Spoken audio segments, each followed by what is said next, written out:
अस्सलाम वालेकुम दोस्तों, मैं हूं याद शुजा। मेरे फेसबुक पेज और यूट्यूब चैनल पर खुश आमदीद। दोस्तों, खबरें बहुत ज्यादा हैं लेकिन तीन बड़ी खबरें पहले डिस्कस करेंगे आपसे। अमेरिका के इंतखाबात का पाकिस्तानी सियासत पर बहुत अहम असर होने जा रहा है। अमेरिकी सदर ट्रंप के मुंतखब होने से पहले बड़े फैसले किए जा रहे हैं। वो बड़े फैसले क्या है उसके हवाले से भी आपसे बात करूंगा। दूसरी बड़ी खबर यह है कि अली अमीन गंडापुर ने दबंग ऐलान किया है। वो दबंग ऐलान क्या है और उसके नताइज क्या हो सकते हैं उस पर भी बात करेंगे।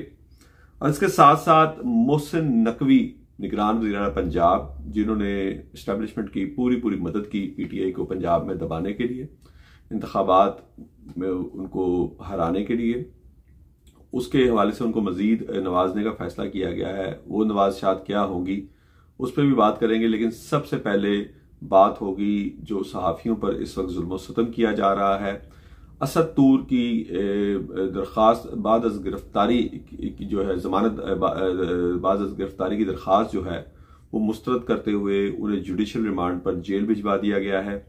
इमरान रियाज भी जेल में है, जबकि मुल्क के माया नाज सहाफ़ी हामिद मीर और दीगर सहाफ़ियों के गिर्द भी घेरा तंग करने का फैसला किया गया है।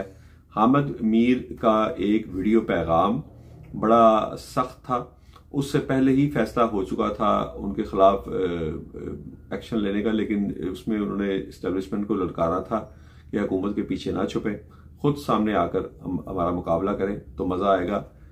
उस पैगाम के बाद मजीद अब सख्ती की जा रही है और वो सख्ती क्या होगी?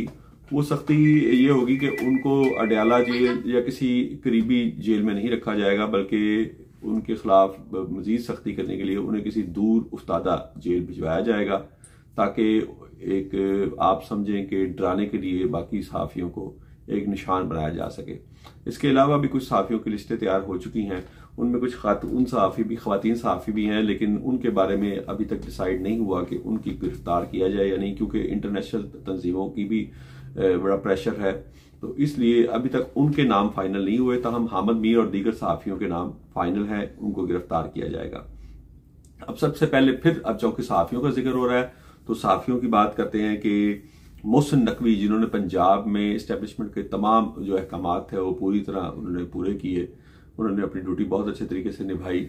और जिस तरह बलूचिस्तान में सरफराज बुगटी को उनकी खिदमात का सिला देते हुए निगरान वज़ीर दाखिला होते हुए वज़ीर आला बलूचिस्तान बना के उनकी खिदमात पर उनको नवाजा गया, अब मोहसिन नकवी को चेयरमैन पीसीबी के बाद मजीद नवाजने का फैसला किया गया है। दो मुतजाद इतलात हैं, एक उनको सेनेटर बनाया जाएगा और दूसरा उनको सेनेटर जब मुंतखब करवा लिया जाएगा तो उनको एक बड़ी ही अहम वफाकी वजारत का कलमदान देने की तजवीज़ भी ज़ेर गौर है, जो कि इस्टेब्लिशमेंट की तरफ से नून लीग की हुकूमत को दी गई है, शहबाज शरीफ को दी गई है कि उनको एक इंतहाई अहम वजारत भी दी जाए। तो ये उन पर एक मजीद नवाजिश करने का फैसला किया गया है। लेकिन यहाँ पे वाजे रहे कि इसके साथ साथ वो चेयरमैन पीसीबी जैसा मुनाफा बख्श इदारा जो है, मुनाफा बख्श मैं इसलिए कह रहा हूँ कि इसमें मेरे जो स्पोर्ट्स की बीट करते हैं सहाफ़ी दोस्त, उनको पता है कि ये कितना मुनाफा बख्श इदारा है। वो बदस्तूर उनके कब्जे में रहेगी और ये पीएसएल और दीगर जो पाकिस्तान क्रिकेट बोर्ड की से हासिल होने वाली आमदनी है वो इन्हीं के ज़ेर हुकूमत ज़ेर साया चलती रहेगी। ये तो मोहसिन नकवी को नवाजने का जो फैसला किया गया उसके हवाले से था। अली अमीन गंडापुर ने वज़ीरा केपीके बनने के बाद पहला दबंग ऐलान कर दिया है। उन्होंने शहबाज शरीफ को वज़ीर आज़म मानने से इनकार कर दिया है। ये बड़ा खौफनाक रद्द-ए-अमल है कि पाकिस्तान का एक इंतहाई अहम सूबा, जहाँ पे लॉ एंड ऑर्डर के मसाइल काफ़ी हद तक जो है हमेशा से ज़ेर गौर रहे हैं हुकूमत के, उसका वज़ीर जो है वो शहबाज शरीफ को वज़ीर आज़म नहीं मान रहा। आज उन्होंने प्रेस कॉन्फ्रेंस में ऐलान किया है कि शहबाज शरीफ गैर कानूनी वज़ीर आज़म हैं, उनको वज़ीर आज़म मानकर कानून के खिलाफ नहीं जा सकता। दूसरा, उन्होंने एक और अहम ऐलान किया है कि अपने सूबे के वसाइल यानी जो वफाक में उसका हिस्सा है उसको लेने के जिस हद तक जाना पड़ा जाऊंगा, हाथ जोड़ के भी मांगूंगा, अगर हाथ जोड़ने से बात न बनी तो फिर आखिरी हद तक जाऊंगा। और बिजली और गैस के बिल उन्होंने आधे देने का ऐलान किया है। इस ऐलान के साथ ही इस्लामाबाद में खलबली मच गई है और इस ऐलान के बाद अब वहां पे सर जोड़ के बैठ गए हैं कि केपीके में जो पीटीआई की हुकूमत है क्योंकि अली अमीन गंडापुर को तो इमरान खान किसी सूरत हटाने पर रजामंद नहीं थे और इसी वजह से उनको, इससे मैंने आपको पहले वीलॉग में बताया भी था, उनको मैसेज दिया गया था कि महमूद अचरजई के बाद कि अली अमीन गंडापुर को KPK का वज़ीर आला नामजद ना करें, लेकिन वो इस पर राजी नहीं है। तो अब सोचा जा रहा है कि क्या आगे किया जाए, किस तरह अली अमीन गंडापुर की जुबान को उनकी जुबान बंदी करवाई जा सके, क्योंकि उनको पहले डराया गया था कि आपने KPK के लिए माली वसाइल आपको चाहिए, तनख्वाहें देनी है, दीगर मामला है तो वो आपको जाना तो वफाक के पास ही पड़ेगा, तो इसलिए आप अपने मामला वफाक से दुरुस्त करें। लेकिन उन्होंने उसका जवाब ये प्रेस कॉन्फ्रेंस करके दिया है। अब मैं आऊँगा अपनी आखिरी खबर के ट्रंप के इलेक्शन से पहले बड़े फैसले पाकिस्तान में होने जा रहे हैं।